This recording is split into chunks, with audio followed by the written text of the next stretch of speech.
Around the World in 80 Days by Jules Verne, Chapter 35, in which Phileas Fogg does not have to repeat his orders to Passepartout twice. The dwellers in Savile Row would have been surprised the next day if they had been told that Phileas Fogg had returned home. His doors and windows were still closed, no appearance of change was visible. After leaving the station, Mr. Fogg gave Passepartout instructions to purchase some provisions, and quietly went to his domicile. He bore his misfortune with his habitual tranquility, ruined, and by the blundering of the detective. After having steadily traversed that long journey, overcome 100 obstacles, braved many dangers, and still found time to do some good on his way, to fail near the goal by a sudden event which he could not have foreseen, and against which he was unarmed, it was terrible.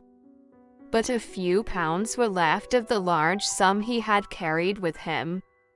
There only remained of his fortune the £20,000 deposited at Barings, and this amount he owed to his friends of the Reform Club.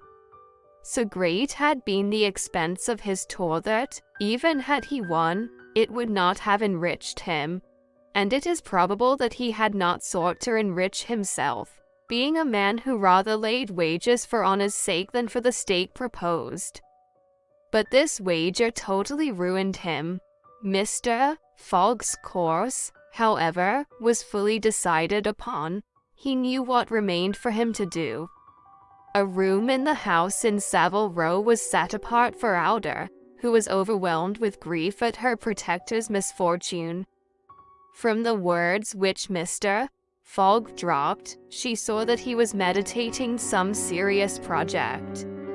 Knowing that Englishmen governed by a fixed idea sometimes resort to the desperate expedient of suicide, Passepartout kept a narrow watch upon his master, though he carefully concealed the appearance of so doing. First of all, the worthy fellow had gone up to his room, and had extinguished the gas burner, which had been burning for 80 days. He had found in the letter box a bill from the gas company, and he thought it more than time to put a stop to this expense, which he had been doomed to bear. The night passed. Mr. Fogg went to bed, but did he sleep? Alda did not once close her eyes. Passepartout watched all night, like a faithful dog, at his master's door. Mr. Fogg called him in the morning, and told him to get Alda's breakfast, and a cup of tea and a chalk for himself. He desired Alda to excuse him from breakfast and dinner, as his time would be absorbed all day in putting his affairs to rights. In the evening he would ask permission to have a few moments' conversation with the young lady. Passepartout, having received his orders, had nothing to do but obey them. He looked at his imperturbable master, and could scarcely bring his mind to leave him. His heart was full, and his conscience tortured by remorse, for he accused himself more bitterly than ever of being the cause of the irretrievable disaster. Yes, if he had warned Mr. Fogg, and had betrayed Fix's projects to him, his master would certainly not have given the detective passage to Liverpool, and then Passepartout could hold it no longer. "My master, Mr. Fogg," he cried, "why do you not curse me? It was my fault that—" "I blame no one," returned Phileas Fogg, with perfect calmness. "Go." Passepartout left the room, and went to find Alda, to whom he delivered his master's message. "Madam," he added, "I can do nothing myself, nothing. I have no influence over my master, but you, perhaps." "What influence could I have?" replied Alda. "Mr. Fogg is influenced by no one. Has he ever understood that my gratitude to him is overflowing? Has he ever read my heart? My friend, he must not be left alone an instant. You say he is going to speak with me this evening? Yes, madam, probably to arrange for your protection and comfort in England. We shall see, replied Auda, becoming suddenly pensive. Throughout this day, Sunday, the house in Savile Row was as if uninhabited, and Phileas Fogg, for the first time since he had lived in that house, did not set out for his club when Westminster clock struck 11:30. Why should he present himself at the Reform? His friends no longer expected him there. As Phileas Fogg had not appeared in the saloon on the evening before, Saturday, the 21st of December, at 9:15, he had lost his wager. It was not even necessary that he should go to his bankers for the £20,000, for his antagonists already had his cheque in their hands, and they had only to fill it out and send it to the Barings to have the amount transferred to their credit. Mr. Fogg, therefore, had no reason for going out, and so he remained at home. He shut himself up in his room, and busied himself putting his affairs in order. Passepartout continually ascended and descended the stairs. The hours were long for him. He listened at his master's door, and looked through the keyhole, as if he had a perfect right so to do, and as if he feared that something terrible might happen at any moment. Sometimes he thought of Fix, but no longer in anger. Fix, like all the world, had been mistaken in Phileas Fogg, and had only done his duty in tracking and arresting him, while he, Passepartout. This thought haunted him, and he never ceased cursing his miserable folly. Finding himself too wretched to remain alone, he knocked at Auda's door, went into her room, seated himself, without speaking, in a corner, and looked ruefully at the young woman. Auda was still pensive. About 7:30 in the evening Mr. Fogg sent to know if Auda would receive him, and in a few moments he found himself alone with her. Phileas Fogg took a chair, and sat down near the fireplace, opposite Auda. No emotion was visible on his face.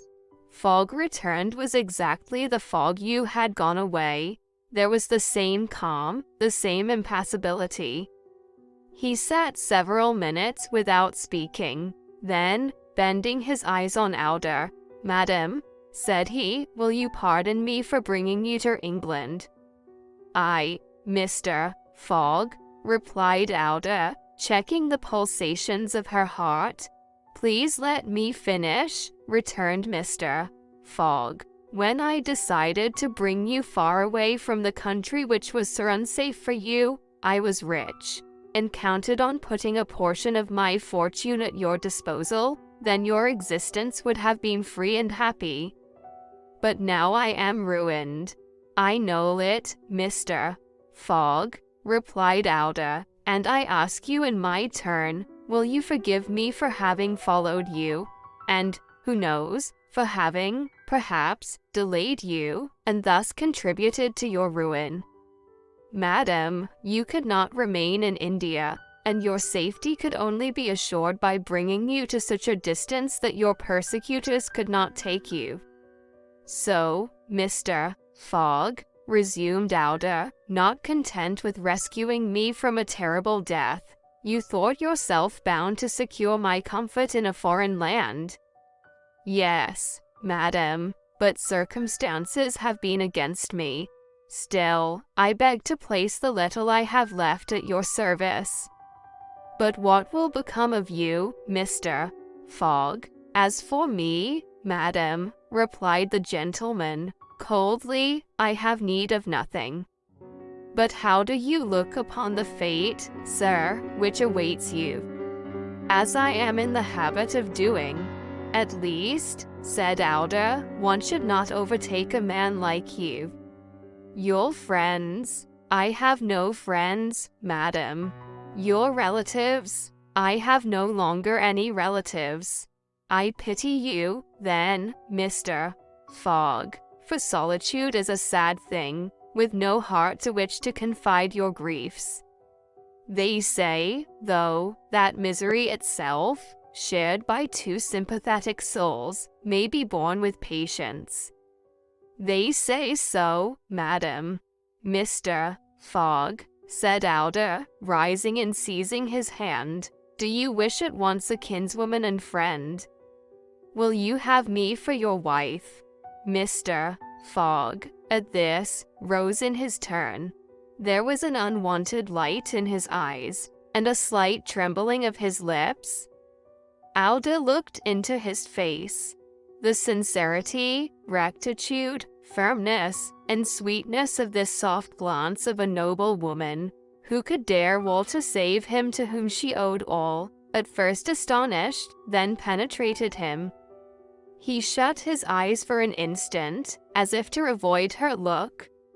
When he opened them again, I love you, he said, simply. Yes, by all that is holiest, I love you, and I am entirely yours. Ah, cried Alder, pressing his hand to her heart. Passepartout was summoned and appeared immediately. Mr. Fogg still held Alder's hand in his own. Passepartout understood, and his big, round face became as radiant as the tropical sun at its zenith. Mr. Fogg asked him if it was not too late to notify the Reverend Samuel Wilson, of Marylebone Parish, that evening. Passepartout smiled his most genial smile, and said, never too late. It was 5 minutes past 8. Will it be for tomorrow, Monday? For tomorrow, Monday, said Mr. Fogg, turning to Alder. Yes, for tomorrow, Monday, she replied.